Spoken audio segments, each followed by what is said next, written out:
విందాం.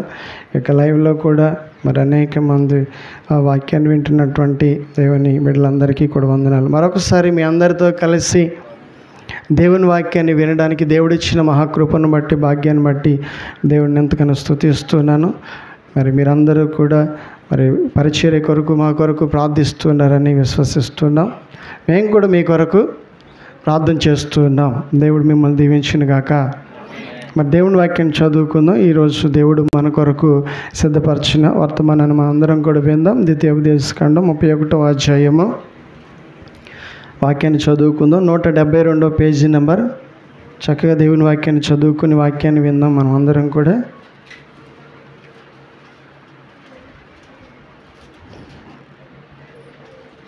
ఆరో వచనం చదువుకొని ఈరోజు వాక్యాన్ని మనం విందాం. భయపడకుడి, వారిని చూచి దిగులు పడకుడి. నీతో కూడా వచ్చువాడు దేవుడైన యెహోవాయే. ఆయన నిన్ను విడువడు, నిన్నెన్నడను ఎడబాయడు. 8వ వచనం కూడా చదువుదాం. నీ ముందర నడుచువాడు యెహోవా, ఆయన నీకు తోడయుండును. ఆయన నిన్ను విడవడు, నిన్ను ఎడబాయడు. భయపడకుము, విస్మయం పొందకుమని ఇశ్రాయేలు అందరి ఎదుట అతనితో చెప్పాను. స్తోత్రాలు చెల్లిద్దాం. హల్లెలూయా. ఈ ఆదివారపు ఆరాధనలో దేవుని వాక్యాన్ని మనం చదువుకున్నాం. వాక్యం ఇలా సెలవించబడుతూ ఉంది. దేవుడు మాట్లాడుతున్నటువంటి ఈ సమయము, ఈ సందర్భమును మనం అందరం కూడా కాస్త వాక్యం వైపు మన మనసు పెట్టగలిగినట్లయితే ఆయన ఏం మాట్లాడుతున్నారో, దేనిని గురించి మాట్లాడుతున్నారో మనం అర్థం చేసుకోగలిగినటువంటి ఓపిక ఉన్నట్లయితే ఆయన మాట్లాడుతున్నటువంటి మాటలు చాలా దూరం ఆలోచించి వారి క్షేమాన్ని గురించి, వారికి క్షేమకాలాన్ని దయచేయాలని దేవుడు ఉద్దేశించి మాట్లాడుతున్నట్లుగా మనము చదువుకున్నాం. లేఖన భాగాల్లో నుంచి దేవుడు మాట్లాడినటువంటి ఆ మాటలన్నీ కూడా క్షేమమును గురించి దేవుడు మాట్లాడుతున్నట్లుగా అర్థమవుతూ ఉంది. దేవుడు ఏ వ్యక్తికైనా ఏమిస్తాడు? అసలు దేవుని దగ్గరికి వస్తే దేవుడు మనకి క్షేమాన్ని ఇస్తాడు. ఏమాత్రం కూడా సందేహించకుండా దేవుని మాటల వైపు మన మనసు పెట్టగలిగినట్లయితే ఈ మాటలు వింటున్నటువంటి మనందరితో దేవుడు మరలా చెప్తున్నది, ఇదిగో వాక్యాన్ని వింటున్న నీవు ఏ స్థితిలో ఉన్నావో, నీ పరిస్థితులు ఎలా ఉన్నాయో, నీకు ధైర్యం ఉందో లేదో, నీ పరిస్థితి అనుభవాల మూలంగా ఎంత భయపడుతున్నావో, ఎంత భయానుకూలమైనటువంటి అనుభవాలు, పరిస్థితుల్లో నీవు జీవిస్తున్నావో దేవుడు నీతో మాట్లాడుతున్నటువంటి ఈ మాట మరి నీ మేలు కోసమే. నీవెవరవో, నీ స్థితి ఏమిటో, ఇప్పటికీ కూడా పరిస్థితులు ఏమిటో మనుషులకు తెలుసు. కానీ నువ్వు అనుభవిస్తున్నటువంటి అనుభవాలన్నీ కూడా మనుషులే చూస్తున్నారని, మనుషుల చూడండి మరి ముందు నేనున్నానని మనం అనుకుంటాం. అంతే కదా, మనం ఏమనుకుంటాం? నా పరిస్థితి నాకు తెలుసు, నా ఇంట్లో ఉన్న వాళ్ళకి తెలుసు, లేకపోతే ఇంకా ఎరిగిన వాళ్ళు ఎవరైనా ఉంటే వాళ్ళకి తెలుసు అని మనం అనుకుంటాం. ఇంకా అంతవరకే మనం ఊహించుకొని ఊరుకుంటాం. అంతే కదా, ఏమనుకుంటాం? ఇంకా అంతకు మించి మనకి ఇంకా ఆలోచనలు ఏమొస్తాయి? నా గురించి చుట్టూ ఉన్న వాళ్ళు ఏమైనా చూడండి మరి తెలుసుకుంటారు, అంతేకాని ఇంకెవరికి తెలియదు. అది కాదు వాస్తవం. ఏంటంటే మనుషులకి కాదు, నీ వివరాలు, నీ అనుభవాలన్నీ కూడా ఎవరికి తెలుసు? తెలియకపోతే భయపడకూడదు అని ఎలా అంటాడు చెప్పండి? తెలిస్తేనే భయపడుతున్నావు అని తెలిస్తేనే ఏం చేస్తాడు? భయపడకూడదని దేవుడు మాట్లాడటం జరుగుతుంది. స్తోత్రాలు చెల్లిద్దాం. కనీసం మనం అందరం కలిసి ఈరోజు మనుషులకు తెలిసిపోయింది, మనుషులు మనల్ని అందరినీ కూడా అర్థం చేసుకున్నారు, ఇలా మన పరిస్థితులు ఉన్నాయని అని అనుకుంటున్నాం. కానీ మనల్ని దేవుడు కూడా చూశాడు. స్తోత్రాలు చెల్లిద్దాం. ఎవరు చూశారు? మనల్ని దేవుడు చూశాడు. నీ భయం అంతా ఆయన చూశాడు. భయం అంతా చూడకపోతే ఆయన నీతో సూటిగా మాట్లాడతాడా? నీతో సూటిగా మాట్లాడాలా అంటే నీవెవరో ఆయనకి తెలిస్తే కానీ, నీ స్థితి ఏంటో తెలిస్తే కానీ నీతో మాటలు మరి మాట్లాడటం జరుగుద్ది. కనుక వారితో మాట్లాడటమే కాదు, ఈరోజు దేవుడు మాట్లాడుతున్నాడు. ఈ వాక్యాన్ని వింటున్న వారందరికీ కూడా దేవుడు చేస్తున్న వాగ్దానం, ఆయన వాగ్దానం చేస్తున్నాడు. ఈరోజు నువ్వు ఆశపడాలి. ఆయన మాటల మీద నీకు పూర్తి నమ్మకం ఉండాలి. పూర్తి నమ్మకం ఉంచగలిగినట్లయితే ఆయన అంటున్నాడు, మొదటి మాటే నిన్ను తాకగలిగినటువంటి, నిన్ను బలపరచగలిగినటువంటి, ధైర్యపరచగలిగినటువంటి, మరలా నిలబడగలిగినంత శక్తినివ్వగలిగినటువంటి మాట నీకు వినిపిస్తూ ఆయన అంటున్నాడు, భయపడకూడే. స్తోత్రాలు చెల్లిద్దాం. భయపడకండి. నిజంగా భయం లేని మనుషులు భూమి మీద ఎంతమంది ఉంటారు చెప్పండి? భూమి మీద భయం లేకోకుండా నాకు లేదు భయం అన్న వాళ్ళు ఎవరు కూడా కనపడరు. ఎంత ఎదిగినా కానీ తన అనుభవాల్లో ఏదో ఒక భయం ఉంటుందండి. సరే, ఏదో ఒక భయం ఉండటమో అది విడిచిపెట్టినట్లయితే, ఈరోజు మనల్ని మనం చూసుకోగలిగినట్లయితే, మన పరిస్థితులు మనం చూసుకోగలిగినట్లయితే, అసలు దేవుడు ఏం చేస్తాడు? భయపడుతున్న మనల్ని, భయపడుతున్న మన జీవితంలో దేవుడు ఏమి చేసి మనకు మరలా మంచి స్థితిని ఇస్తాడు? భయపడుతున్నాం సరే, భయపడుతున్న సంగతి ఆయనకి తెలిసింది సరే, ఆయన భయపడొద్దు అన్నాడు సరే. ఇంతటితో మన పరిస్థితులు మారిపోతాయా? భయపడొద్దు అంటే మారిపోతాయా? భయపడొద్దు అంటే సరిపోదు. ఇప్పుడు భయపడొద్దు అని చెప్పిన ఆయన అంటున్నాడు మరొక అద్భుతమైన మాట, నేను నీతో కూడా వస్తున్నాను. స్తోత్రాలు చెల్లిద్దాం. స్తోత్రాలు చెల్లిద్దాం. భయపడొద్దు అన్న తర్వాత ఆగలేదు. ఇంకా ఆయన చనువుగా, మనకు దగ్గరగా, మనకి సమీపంగా మనతో ఉండడానికి ఆయన అంటున్నాడు, నేను నీతో కూడా వస్తున్నాడు. నువ్వు నమ్మగలుగునట్లయితే, ఈరోజు ఆయన మాటల మీద నీకు నమ్మకం కలుగునట్లయితే ఆయన అంటున్నాడు, ఏ అనుభవాలైనా సరే, ముందెంత చూడండి మరి కష్టమున్నా, భారమున్నా, ఒత్తిడున్నా, ఇరుకున్నా, ఇబ్బందులైనా సరే, ఏ పరిస్థితులు మనం అనుభవిస్తున్నా సరే, మనుషులు మనకి చూడండి అందుబాటులో లేకపోయినా దేవుడు మనకిస్తున్న హామీ చూసినట్లయితే బ్రతికేయచ్చు. ఆయన మాట విన్న తర్వాత మనం ఏం చేయొచ్చు తెలుసా? బ్రతికేయచ్చు. ప్రభువా నేనేంటి, నా స్థితి ఏంటి, నా దగ్గరికి నువ్వు రావటం ఏంటి, ఇక నాతో కూడా నీవు ఉండటం ఏంటి అని తలుచుకోగలిగితే, ఆ అనుభవంలోనికి వెళ్ళగలిగితే, ఆ అనుభవ ఆలోచనలోనికి గనక నువ్వు వెళ్ళగలిగినట్లయితే, అది ఎంత కష్టమైన పరిస్థితి అయినా సరే ఇక పర్వాలేదు, ఆయన వస్తే చాలు, ఆయన ఉంటే ఇంకా నాకేమీ కూడా కొదువ లేదు అని చెప్పేసి మనకి ధైర్యం వస్తుందండి. అదే ఆ మాటల్లో వారితో మాట్లాడుతూ వాళ్ళని అలాగూ ఏం చేస్తున్నాడు ఆయన? ధైర్యపరుస్తున్నాడు. ఏం చేస్తున్నాడు ఆయన? ధైర్యపరుస్తున్నాడు. ఆ ముందుకు వెళ్ళడానికి వాళ్ళకి ఏమీ లేదు. ఆ వాగ్దాన దేశానికి వెళ్ళడానికి వాళ్ళు ఏం సరిపోవట్లా? ధైర్యం సరిపోవట్లా. ఏమో ఎరగని ప్రాంతం, క్రొత్త ప్రదేశం, ఎలా ఉంటుందో, ఎలా ఉంటారో అనేటువంటి ఆందోళన, భయం, కలవరం, కంగారు ఉండదా? మీరు పడరా? కొత్తగా ఏదైనా సంబంధం వచ్చిందనుకోండి, ఏముంటుంది? ఎలాంటి వాళ్ళు, వాళ్ళ అలవాట్లు ఎలా ఉంటాయో, మనమేమో ఇంత మర్యాదగానో మంచిగానో ఉన్నాం, మరి సంబంధం అయితే వచ్చింది అని చెప్పేసి వాళ్ళ వివరాలు చూడండి మరి కనుక్కునేదాకా మన గుండె ఏం చేస్తుంది? కొట్టుకుంటూ ఉంటుంది. పక్కన వాళ్ళకి చెప్పకపోయినా ఎంతో భయపడుతూ ఉంటాం. అలాగే అనేక విషయాల్లో కూడా చదువుతున్న బిడ్డలు కావచ్చు, మనం చేస్తున్న ప్రయాసాలు కావచ్చు, అవి క్రొత్తగా ప్రారంభించినప్పుడు, క్రొత్త అనుభవాలు గుండా వెళ్తూ ఉన్నప్పుడు మనకు కూడా ఏమనిపిస్తుంది? భయం అనిపిస్తుంది.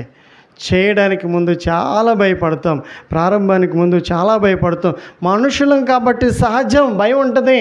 కానీ ఈరోజు దేవుడు మనతో మాట్లాడుతున్నటువంటి ఆ విషయాలన్నిటిని కూడా మనం అర్థం చేసుకోగలిగినట్లయితే అప్పుడు వాళ్ళకు కూడా ఏముంది? భయం. ఇశ్రాయేలు ప్రజలకి ఏముంది? భయం.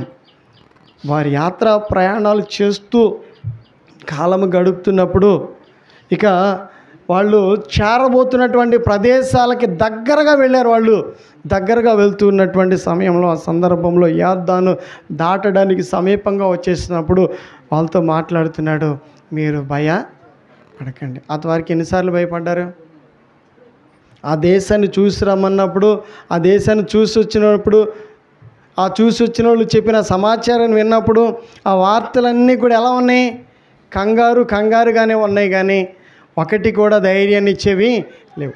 ఈ రోజుకి కూడా మనము మన జీవితంలో కంగారు పడుతూ, తొందరపడుతూ, భయపడుతూ, ఆ అనుభవాలతో ఈ ప్రయాణాలు ఎంతకాలం ఎలా చేయాలి? దేవుణ్ణి కలిగిన ప్రజలుగా, దేవుణ్ణి వెంబడిస్తున్నటువంటి ప్రజలుగా, దేవుని వాక్యము వింటున్నటువంటి మనకు దేవుడు చెప్తున్న మాట కాస్త మనం అందరం కూడా మనస్సు నిబ్బరం కలిగి ఈ మాటల వైపు మనసు పెట్టగలిగినట్లయితే ఆయన ఒక నూతనమైనటువంటి మార్గాన్ని గురించినటువంటి అనుభవాన్ని దేవుడు మనతో మాట్లాడుతూ, నూతన వాగ్దానాన్ని దేవుడు మనకు చేస్తూ, ఏమిటా వాగ్దానం అని ఆలోచన చేయగలిగినట్లయితే మీరు భయపడవలసిన అవసరం లేదు. మీరు అనుకుంటున్నట్లుగా అక్కడ మీకు ఏ హాని జరగదు, ఏ కీడు రాదు, ఏ నష్టము ఉండదు, ఎటువంటి శత్రువుల చేతికి నేను మిమ్మల్ని అప్పగించను. స్తోత్రాలు చెల్లిద్దాం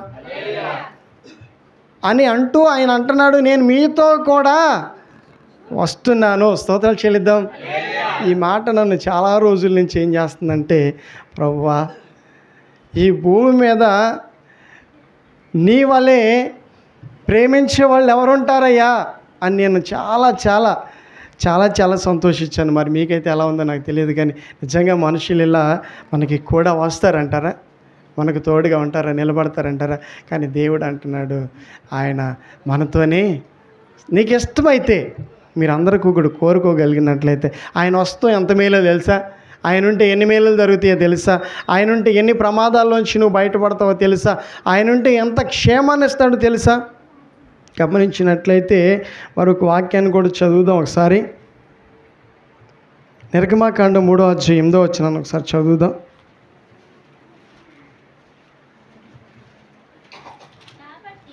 కాబట్టి ఐగుప్తీయుల చేతిలో నుండి వాడు విడిపించుటకు ఆ దేశం నుండి విశాలమైన మంచి దేశమునకు, అనగా కానానీయులు, హిత్తీయులకు, అమోరీయులకు, పెర్జీలకు, హెవీలకు, ఏబుసీనీయులకు నివాసమైన పాన్లు తేళ్లు ప్రవహించు దేశమునకు వారిని నడిపించుటకు దిగి వచ్చి ఉన్నాను. స్తోత్రాలు చెల్లిద్దాం.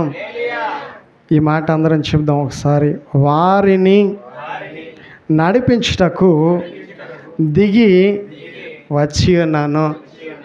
ఏమైనా అర్థమైందా? ఏం చేస్తారంట ఆయన? దిగి వస్తారంట మన కోసము. స్తోత్రాలు చెల్లిద్దాం. ఏ ప్రజలకు ఉంది ఈ భాగ్యం? ఏ ప్రజలకు ఉంది ఈ భాగ్యం? దేవుడు దిగి రావటము. అద్భుతమైనటువంటి మాటను మనం చదువుకున్నాం. ఎవరి కోసం దిగి వస్తాడంట? బానిసలుగా ఉన్న వారి కోసం, బానిసలుగా జీవిస్తున్న వారి కోసం, వారు ఉంటున్న ప్రదేశాల్లోనికి నేరుగా ఎవరు దిగి వస్తానంటున్నారు? దేవుడే దిగి వస్తానంటున్నాడు. దిగొచ్చి ఏం చేస్తాడంట? వారిని విడిపిస్తాను. ఏం చేస్తాను? విడిపిస్తాను. విడిపించిన తర్వాత ఏం చేస్తాను? పాలు తేనెలు ప్రవహించే దేశానికి నడిపిస్తాను. స్తోత్రాలు చెల్లిద్దాం. ఆయన నీతో కూడా వస్తానన్న తర్వాత ఆయన నీ కోసం చేసే ఏర్పాట్లు ఏమిటో ఒకసారి ఆలోచించగలిగినట్లయితే, పాలు తేనెలు, పాలు తేనెలు, పాలు తేనెలు అని వింటున్నాం. ఆ గడిచిపోయిన చరిత్ర వింటున్నాం, కానీ కొత్త చరిత్ర ఏదైనా చెప్తే ఇంకా బాగుంటుంది. అది గడిచిపోయింది కదా, అది జరిగిపోయింది కదా, అది మనకు తెలిసిందే కదా. ఇక ఇప్పటిని గురించినటువంటి క్రొత్తది కావాలి. ఇప్పుడు మనకేం కావాలి? క్రొత్తది కావాలి. మనకేం కావాలి ఇప్పుడు? అటువంటి అభివృద్ధి కలిగినటువంటి దేశము కావాలి. అటువంటి అభివృద్ధి కలిగినటువంటి అనుభవాలు మనకు కూడా కావాలి. అటువంటి దీవెనలు మనకు కూడా కావాలి. ఈరోజు దేవుడు ఉంటే నీలో, నీవు కూడా ఎలా ఉంటావు? అభివృద్ధిని చూస్తావు. ఆయన లేకుండా అభివృద్ధి ఎలా వస్తుంది? ఈరోజు ఆయన ఉంటేనే కదా అభివృద్ధి వచ్చేది. ఆయన వారి కొరకు ఏర్పాటు చేస్తున్నటువంటి ఏర్పాట్లు మనం చదువుకున్నాం. ఇక దేవుడు అప్పుడే, ఇప్పుడు దేవుడు కాదా? ఇప్పుడును కూడా దేవుడే మాట్లాడుతున్నాడు. ఆ అనుభవాలను ఎందుకు జ్ఞాపకం చేస్తున్నాడంటే ప్రస్తుత పరిస్థితులు, మన పరిస్థితులు ఎలా ఉన్నాయి. మనము వాక్యాన్ని వింటున్నప్పుడు మనం ఏ జ్ఞాపకాలు చేస్తున్నాం? ఏ ఆలోచన మనలో పరుగులు పెడుతున్నాయి? ఏ అనుభవాలు మనల్ని తొందర పెడతా ఉన్నాయి? ఏ ఆలోచనలు మనల్ని కంగారు పెడతా ఉన్నాయి? ధైర్యం లేకుండా చేస్తూ ఉన్నాయి? జ్ఞాపకాలు వస్తూ మనం ఆలోచించుకోవట్లేదా? మిమ్మల్ని అందరినీ లేచి నిలబడి చెప్పమంటే మీరు చెప్పరా ఇప్పుడు? అవును, నాకు ఆలోచనలు వస్తున్నాయి, ఆలోచనలు నన్ను పరుగులు పెట్టిస్తున్నాయి. కనుక ఈరోజు చూశాడు కాబట్టి ఆయన అంటున్నాడు ఏమని? నేను దిగి వచ్చేసాను. స్తోత్రాలు చెల్లిద్దాం. ఎక్కడికి వచ్చాడంటే ఆయన, నువ్వు పరుగులు పెడుతున్నటువంటి చోటికి ఆయన వచ్చి ఆయన ఏం చేయాలో చెప్తున్నాడు. ఆయన ఏం చేస్తాడో కూడా చెప్తున్నాడు. ఇక మనం చేయటం కాదు, ఇక మనము పరుగులు పెడతాం కాదు, ఆయనే చెప్తున్నాడు నేను మీతో కూడా వస్తున్నాను, మీకోసమే దిగి వచ్చాను. ఇప్పుడు పని ప్రారంభమైందని దేవుడు చెప్తున్నాడు. సంతోషంగా ఉన్నవాళ్ళు ఒకసారి స్తోత్రాలు చెల్లిద్దాం. ఎందుకు సంతోషమో నేను మరి ఆ మాట ఎందుకు పలికానంటే, ఈరోజు ఒక్కొక్కరిలో ఒక్కొక్క అనుభవం ఉంటుంది, ఒక్కొక్కరిలో ఒక్కొక్క ఉద్దేశం ఉంటుంది, పట్టుదల ఉంటుంది, కష్టం ఉంటుంది, ప్రయాసపడుతున్నాం కానీ ఏమి రావట్లా, ఫలితం రావట్లా. కనుక ఆగిపోయి అలాగే అణపబడుతూ లేవలేక పడున్నటువంటి పరిస్థితులను చూసి జాలిపడాయని అన్నాడు. నేను దిగి వచ్చాను. నువ్వు నమ్మగలిగినట్లయితే ఒకసారి స్తోత్రాలు చెల్లిద్దాం. ఆయన వచ్చిన తర్వాత కూడా చెప్తున్నాడు, నేను మిమ్మల్ని ఎక్కడ తీసుకెళ్తాను?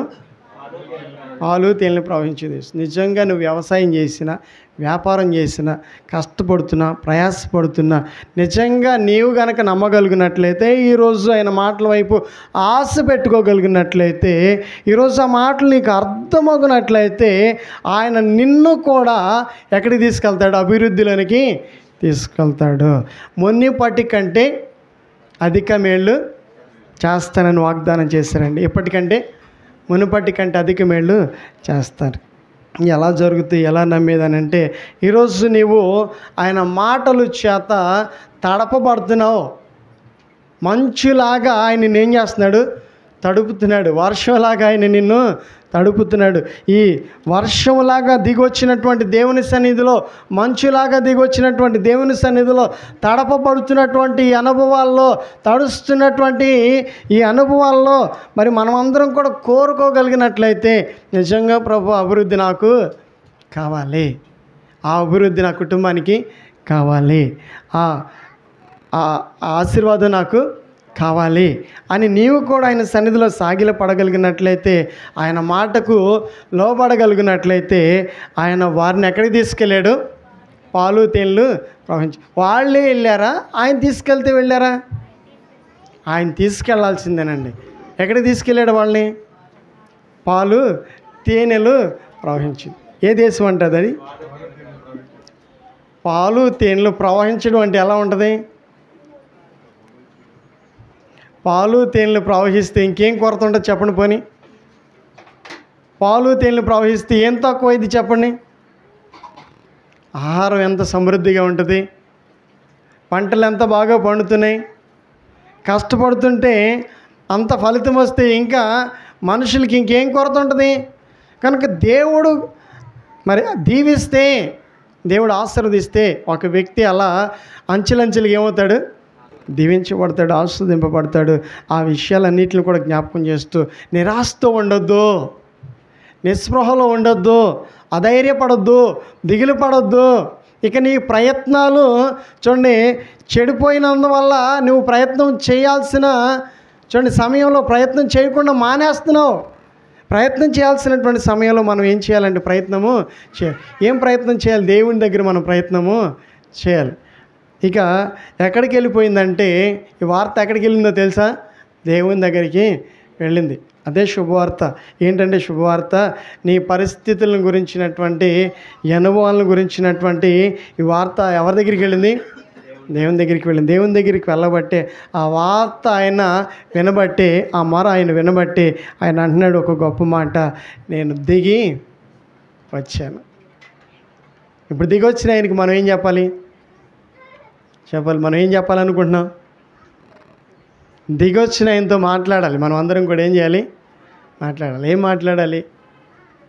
యెహోవా, ప్రభువా, కరుణించయ్యా, కనికరించయ్యా, కృప చూపించయ్యా, ఈ పరిస్థితులను మార్చాయని చెప్పేసి ఆయనతో మనము ప్రాధేయపడుతూ, ఆయన పరిచయం చేసుకుంటూ, ఆయన వెంట పడుతూ, ఆయన బ్రతులాడుతూ, ఆయన మొక్కుకోగలిగినట్లయితే ఆయన దాటి ఎందుకు వెళ్తాడా?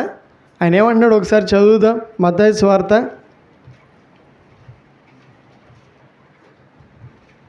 15వ అధ్యాయము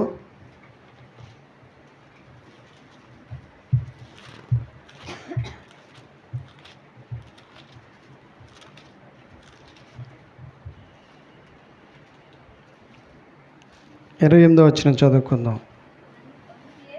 అందుకు యేసు, అమ్మా నీ విశ్వాసం గొప్పది, నీవు కోరినట్లే నీకు అవునుగా కానీ ఆమెతో చెప్పాను. స్తోత్రాలు చెల్లిద్దాం. అసలు ఎంత మంచి మనసు అండి అయింది. ఇంతవరకు మనతో మాట్లాడి మాటలతో మనకి చూడండి తృప్తినిచ్చి వెళ్తాడా? మాటలతో తృప్తినిస్తే మనకు తృప్తి వస్తుందా? ఇప్పుడు మాటల అనుభవాలు వింటున్నప్పుడు ఎంతో కొంత ఓదార్పు వచ్చి ఆనందం అనిపించి ధైర్యం అనిపించింది, కానీ మాటలతో వచ్చే తృప్తి కాదు ఆయన ఇచ్చేది. ఆయన అంటున్నాడు, అమ్మా, ఏమంటున్నాడు? అమ్మా నువ్వు కోరినట్లే అవునుగాక. ఆమేన్. మీరు కోరినట్లే అవునుగాక. మీరు కోరినట్లే దేవుడు జరిగించిన గాక. మీరు కోరుకున్నట్లే దేవుడు దీవించిన గాక. కనుక ఈరోజు ఈ దేవుడు ఎంత గొప్ప దేవుడు అండి. ఈ దేవుని మనసు ఎంత గొప్పది. ఈయన ఎంత జాలి కలిగిన వాడు, ఎంత ప్రేమిస్తున్నాడు. ఎంత ప్రేమ లేకపోతే ఆ తల్లి దగ్గరకు వచ్చినప్పుడు అంటున్నాడు, ఎంత బాధపడుతుందో ఆ కుటుంబం, ఎంత బాధలో ఉంది ఆ కుటుంబం. ఆయన దగ్గరికి వస్తే ఆయన ఏమాత్రం కూడా వాళ్ళని విడిచిపెట్టలేదండి.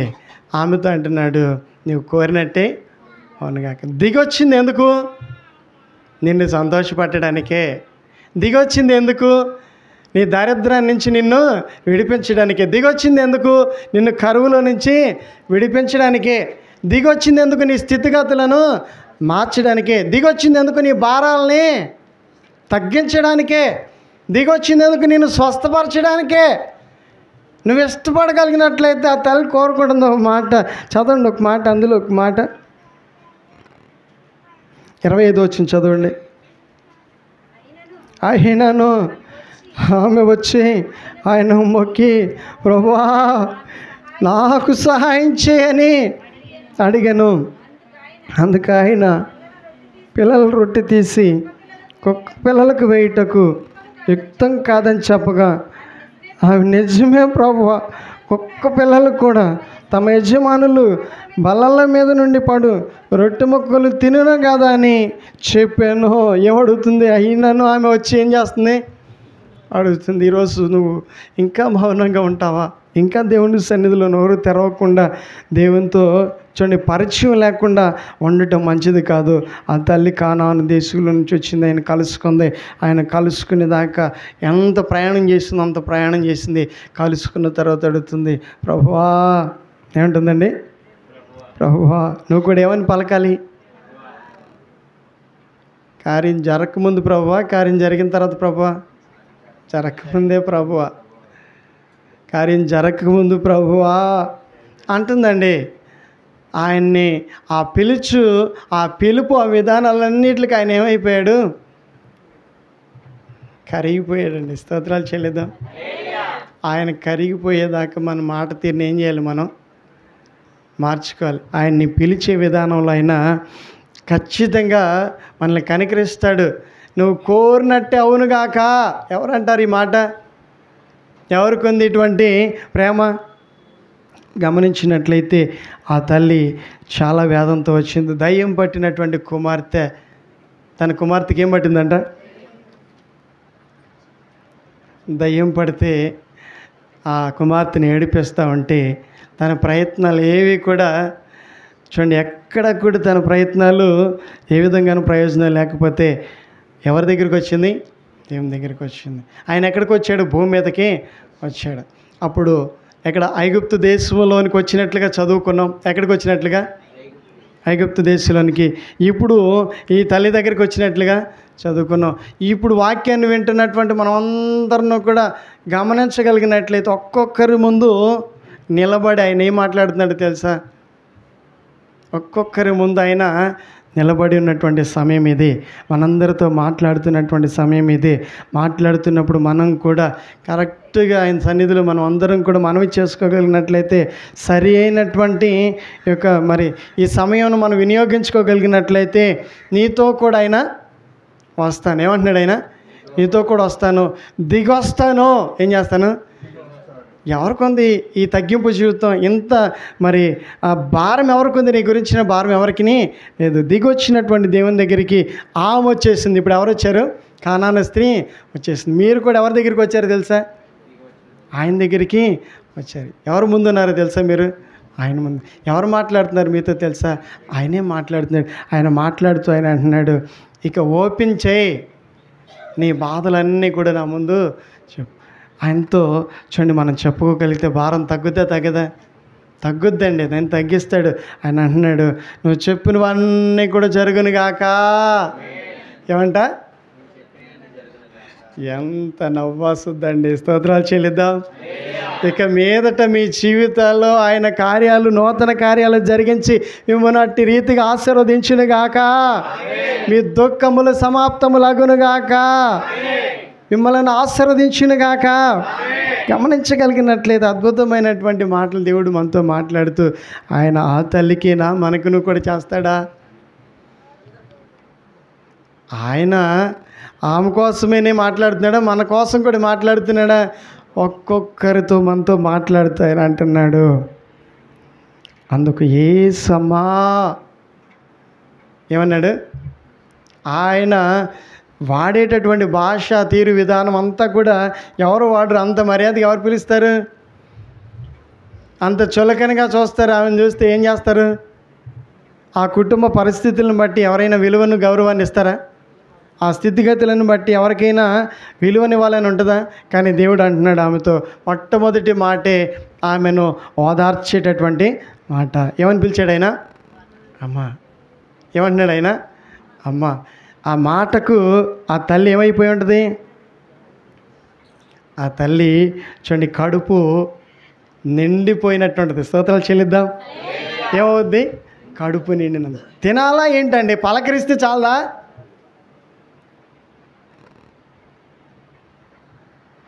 ఏం చూపించాలి? ప్రేమను చూపించాలి. పెట్టి చూపించే ప్రేమ కంటే పలకరింపుల్లోనే కనపడిపోతూ ఉంటుంది మన పరిస్థితులు గమనించినట్లయితే.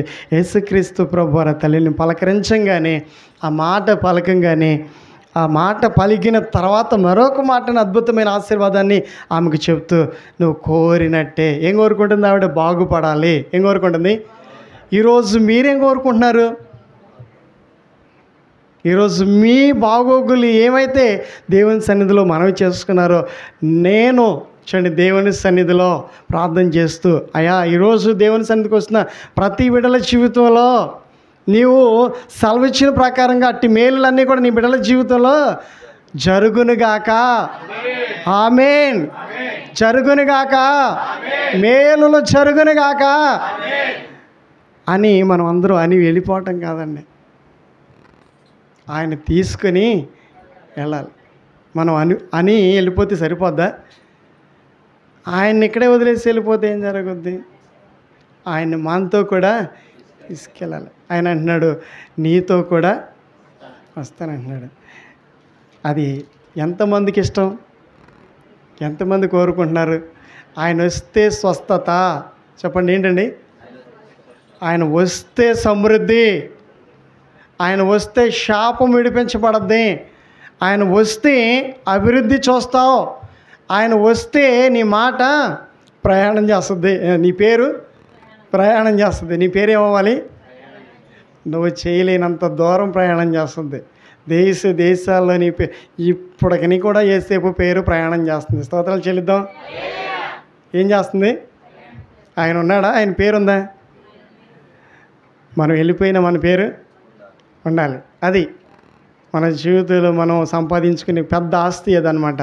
అంత ఆస్తి మనం సంపాదించుకోగలగాలి. చక్కగా మరి అట్టి అనుభవాన్ని దేవుడు మనకి ఇచ్చిన గాక.